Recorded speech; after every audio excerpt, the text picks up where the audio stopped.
It's another week and another episode of The 100, and we do get a lot of reveals, a lot of explainers on this new episode, the 4th episode of the season, The Face Behind the Glass. Now, as far as the episode title goes, The Face Behind the Glass, that's a reference to a lot of things. The first one comes fairly early on in the events of the episode. There's the conversation between Jordan and Delilah. You know, he talks about himself being the face behind the glass, taunting his parents while they're still alive and he's in cryosleep. And the face in this case is his literal face, and the glass is that literal glass that shows his face behind it within the cryosleep chamber. But there is more to the title of the episode, a lot more. There is the fact that the face behind the glass has been associated with the idea of torment and taunting. And that is one thing I love about this episode. There are so many moments on this episode that are foreshadowed just as seen before. Like, for example, Jordan over here talks about the taunting and the torment because he was the face behind the glass, and then moments later there is the conversation between Simone and Russel, you know, about Gabriel, the fact that he's taunting them, tormenting them with his mere existence, and the fact that they don't really know if the guy's still alive. So he's yet another face behind the glass, someone who's taunting, someone who's tormenting these people. But the title, though, is so clever because it's not just a reference to Gabriel, it's not just a reference to Jordan, it's a reference to a lot of things. As a matter of fact, the reference to Jordan was more of an explainer. It's not the real deal over here. The real deal is Gabriel. The real deal is the Flame. Let's call it Flame 2.0. Now, these people, the 5 prime families, they've been working on extending their legacy. Not exactly, but working on creating a dictatorship. They've been working on extending their lives forever. That's been the deal for the past 236 years, you know, since the flashback that we watched on episode 2. So there's talk about Josephine, who makes it back by the end of the episode, only through the body of Clarke. I assume that this is basically the challenging part when it comes to acting that Eliza Taylor spoke of when it comes to her portrayal of Clarke this season, or in this case, Josephine. This, as well, is an explainer for why Russel decided to keep her and the 100 within Sanctum by the end of last week's episode. It wasn't really about the fact that she saved Delilah, it was about the fact that she's got the blood, she's got the night blood, and the night blood is what they need in order to bring back Josephine. Russel Lightborne, on another note, is Mr. Lightborne, the man that we met on the 2nd episode of the season, the very same man who attacked his family 236 years ago. Simone Lightborne is basically Simone Lightborne that we did watch on the same episode, the 2nd episode of the season. You know, Mrs. Lightborne, wife to none other than Mr. Lightborne, mother to none other than Josephine, and these people have just been living forever. The consciousness of each of them remains. It moves from one person to the other, but nonetheless, it remains. Now that is basically the core difference between the Flame 1.0 and the Flame 2.0, because the first Flame, the Flame back on Earth, was the collective consciousness of all the commanders before the current commander, and all it was supposed to do was guide the current commander. That's what it did with Lexa. Lexa was Lexa, but with the collective consciousnesses of all her predecessor commanders, you know, in the back of her head, kind of like a historical record. But in this case, it's not one flame, it's multiple flames. Let's call it a chip.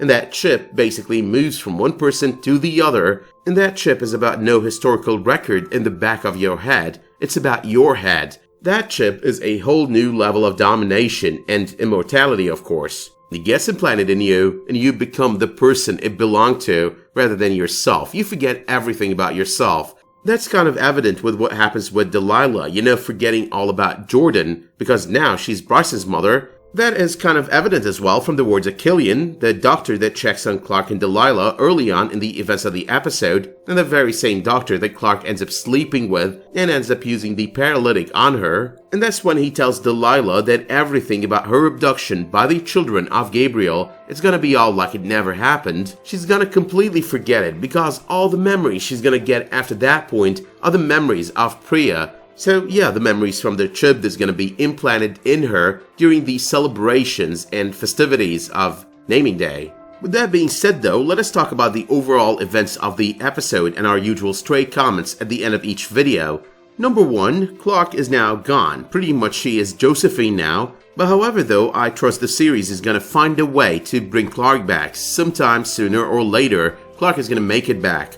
Number 2, the Lightborns and Josephine are going to try to keep what they did hidden, like for the upcoming episodes. So when it comes to the 100, Josephine is probably gonna act like she is Clarke. I mean, it's either that or they're gonna try to claim that Killian almost killed Clarke and the only way to keep her body going on was to implant the personality and the memories and, the consciousness of Josephine within her. Number 3, as far as the amazing foreshadowing that I was talking about, you see one conversation, something is being said there, and then the next moment you get the real meaning behind it from the very next scene, a completely different and unrelated scene. There is the lover's pad bit, the conversation between Raven and Bryson, over Bryson and his motorcycle. That's more of a joke on that scene, and we do see the actual lover's spat between Bellamy and Echo on the very following scene. Number 4, as far as these bits of foreshadowing go, we've got Raven comparing Clarke to Octavia. And the very next moment, the scene switches to Octavia. She's trying to save Rose. She promises to save Rose, and she's comforting the little girl as well. But in the end, though, what Raven told Clarke was that she is as bad as Octavia. Only Octavia does not pretend to feel bad about it. Right after that, though, and as I just mentioned, we're presented with some good within Octavia, and that's basically as opposed to what everyone thinks, Raven included. But that does bring us to number 5, kind of an explainer to all of this. Clarke, Octavia, Sanctum, and that is basically Killian co-owning the Crucible. It's Gabriel's favorite play, banned by the Primes. And the part that he quotes, he explains as the existence of two sides to every story, that not everyone in Sanctum believes in the divinity of the Primes. Now the part about the two sides to every story does apply to the conversation that Raven had with Clarke, about Clarke and Octavia. That part does apply because there are two sides to every story, the story of these two, and hence these two themselves. There are two sides to every person as well. Gotta like the beauty about the subtle writing this season. The way they set up the themes for each and every episode. They give you something on one scene, but it's talking about multiple scenes, and most of them unrelated. But number 6, I think I was kind of right about Gabriel. He's no terrorist. The means are not really good, but nonetheless, he's trying to stop the Primes. His objective is not to ruin Sanctum. His objective is not to kill people. It's even clear from the people working for him. I mean, Xavier talks about the old man not wanting them to be killers. The old man is probably Gabriel. It's kind of pretty obvious, almost certain, that he is actually Gabriel. And he's basically not into killing people because they've got the Nightblood. He's into getting rid of the Primes. He's against the policy that the Primes are following. So after what we watched them do to Clarke, what you're thinking over here, yeah, good guy. He's trying to stop this monstrosity. These people turning themselves into gods. Priya, hallowed be her name. Josephine, hallowed be her name. The Primes are creating, or rather have created, a religion based on them being gods, being immortals, and they are trying to achieve that immortality at every corner and at every turn. Besides that, the way that Josephine talks as soon as she's reborn, that felt like she was not exactly the same Josephine. The happy Josephine, the young Josephine, but rather a different person. I can work with this. She's got a plan. She's gonna go after it. And that plan possibly involves Gabriel because, let's admit, there are feelings there. Feelings from 236 years ago, but nonetheless feelings. And there is animosity as well. And I'm assuming that out of all people that Gabriel's got animosities with within the Sanctum camp, Josephine's probably got the bear share. Number 7. The act with the tell your neighbor that you love them, make amends, all that stuff is the good dictator act. Loved it.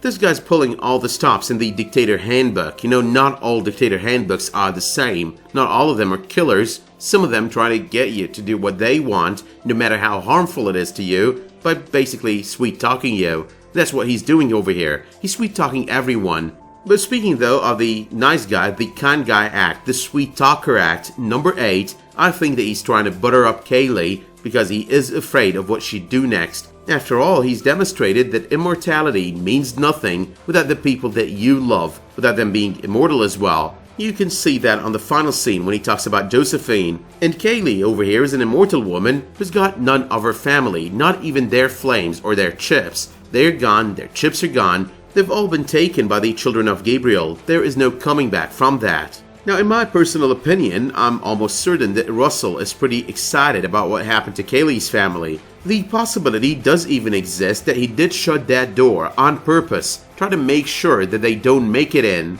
I mean, think about it. It's not like Russel or Simone or Josephine do come back whenever they want to or whenever their family wants to. It's rather that they come back based on a turn system. Someone with Nightblood is born and they use them to come back. And there are rules as well. There are restrictions from all the conversations that we did here on this episode. For one thing, it seems like age is a restriction. There's also the restriction of male and female, because from what we've noticed, only males are implanted in male bodies and only females are implanted in female bodies. So yeah, a lot of rules, a lot of restrictions, a turn system as well. So it doesn't really hurt if you lose a couple of people that you don't care about, a couple of people from another family, because that means that your turn and the turns of the people that you care for will definitely come around faster. And yeah, let's not forget that there are not too many people with the blood. The blood does not come around easily.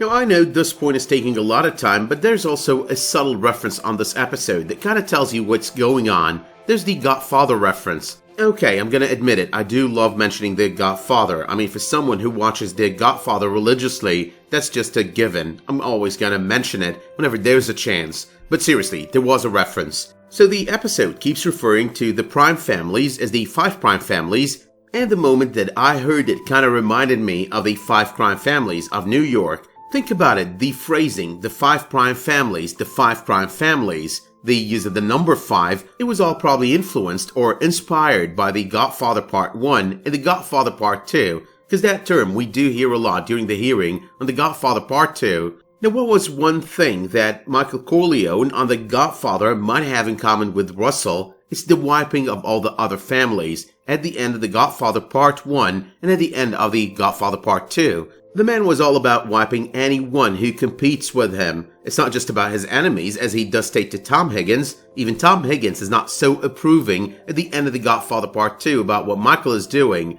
I think that a lot of the inspiration on this episode is taken right out of The Godfather. Number 9, and this one was pretty straightforward, so I'm not gonna dwell on it for too long, but this episode gives us a touching backstory for Echo. Number 10, Octavia is hell-bent by the end of the episode over revenge for Rose. Not too bad after all, Octavia that is. But she's also teaming up with Diyoza, not too bad after all. I mean, I do expect Octavia to kind of mellow up by the end of her, experience with Diyoza, but that does confirm what I was talking about, 2 episodes earlier when it comes to Octavia. She's kind of lost, she's kind of broken, and the fact that Diyoza decided to give her some attention, she's gonna teach her how to ride a motorcycle. That gives Octavia the kind of attention she needs, that she could still be cared for, and possibly loved, especially after what happened with Bellamy on last week's episode.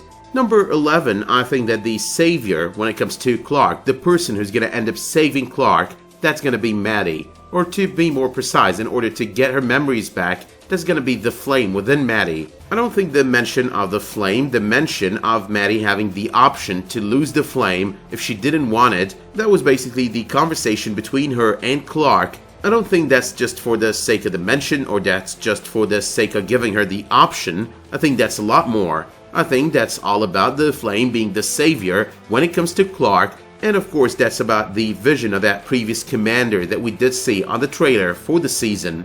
But finally though, number 12, let's admit it, it was pretty obvious, the Killian bit, that he was the spy for the children of Gabriel. So I believe that there is someone else on this episode who does make a good candidate for another spy within the Sanctum camp, and that is basically Bryson. Think about it, I mean, he is a Prime, he's not Gabriel, but he is a Prime, but he does state that he's not into any of this, the naming day festivities and whatnot. And the funny part is, he's not into it, he ends up having to go to it, and at that moment we discover that the Priya woman that we've been hearing about is actually his mother. So you've got a guy who seems to have objections, you've got a guy who's not so excited about being reunited with his mother, even though you can tell that he definitely loves her. He might just be not a big fan of the immortality bit, taking the lives of others, the memories of others, the way they took the memories of Clarke by the end of the episode, in order for the Primes to continue living. He might not be a big fan of that. So yeah, I'm definitely and totally betting that Bryson is going to be the one to start a revolution from within, not within the Sanctum camp, but rather within the Prime families. But that having been said though, I think my work here is done, so let me know in the comments down below what you thought of this episode. Let me know what your favorite moment was on this episode. Let me know if you share my thoughts as well when it comes to the writing of this episode and the writing for this season in general. I mean, the 100 is a CW series, and it's doing way better on the writing front than any other CW series. But you can finally let me know if you did like this video by dropping it a much appreciated like, subscribing to this channel, and make sure while you're at it to enable notifications in order to get updates whenever I post a new video, publish a new community post, or start a new live stream. But until the next time that you tune in for another one of my videos, the 100 or otherwise, thank you so much for tuning into this video, and have a great day.